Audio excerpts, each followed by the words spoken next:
Hey YouTube, it's Dustin from Homework 4.0. And before we go ahead and get started in today's video, I would like to shout out to all of the subscribers that have subscribed to my channel. And if you're new to the channel and haven't subscribed yet, please hit that subscribe button down below so you don't miss any future content from the channel. Today, we're going to be starting a brand new project. And I really want this video to be one of many of the project that we're starting today. So if you remember in my Husky build rack video, I teased at the end, if you made it that far, of an engine on a stand. And that's the project we're going to be getting into, is the disassembly and then reassembly of that engine. However, we're going to be throwing some pretty good speed parts at it, and then we're going to watch it go into the car I haven't quite introduced to you yet.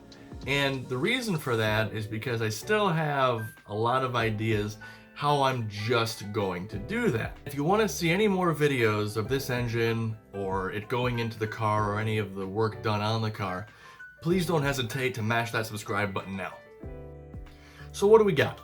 We got a 1996 Chevy Vortec 350. It's actually the 880 block, and it's not conventional. It's not a popular choice in today's world of all the 4.8, 5.3, 6.0, and 6.2 LS motors that everyone's finding in a junkyard and putting in any old vehicle. Any vehicle. Like, it is insanely popular today. This motor is not that. It is the first Vortec. It is the Vortec between 1996 and 2000 that was based off of the original first-gen small block that Chevrolet introduced back in 1954. Now, the main reason why I chose it is because the motor, the engine that's in the car now is a Chevrolet 350. So taking that engine out and putting this engine in is going to be extremely simple, as it's going to be a direct replacement bolt-in.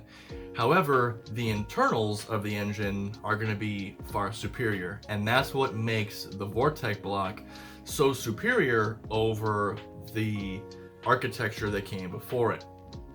Now, some of the things that make it so special is the single piece rear main seal, which on the engine I have now is leaking like crazy because it's a two-piece rear main seal.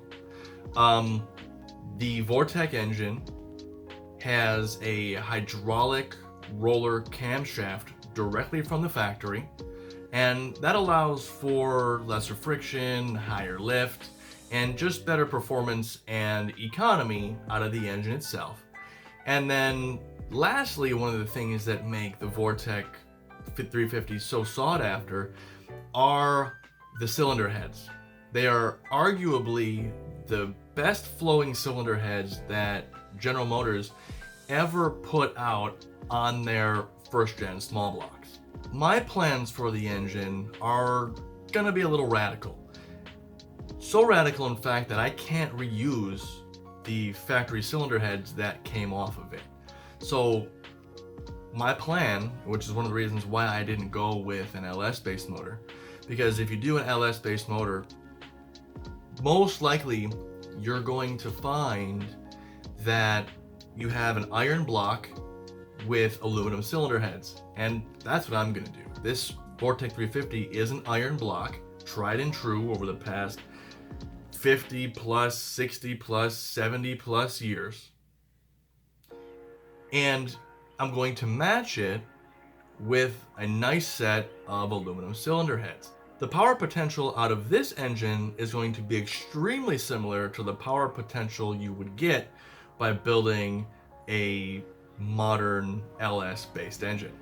Not only that, but I don't have to fool around with all the electronics that go along with the new modern-based LS engines. I don't have to get a new transmission.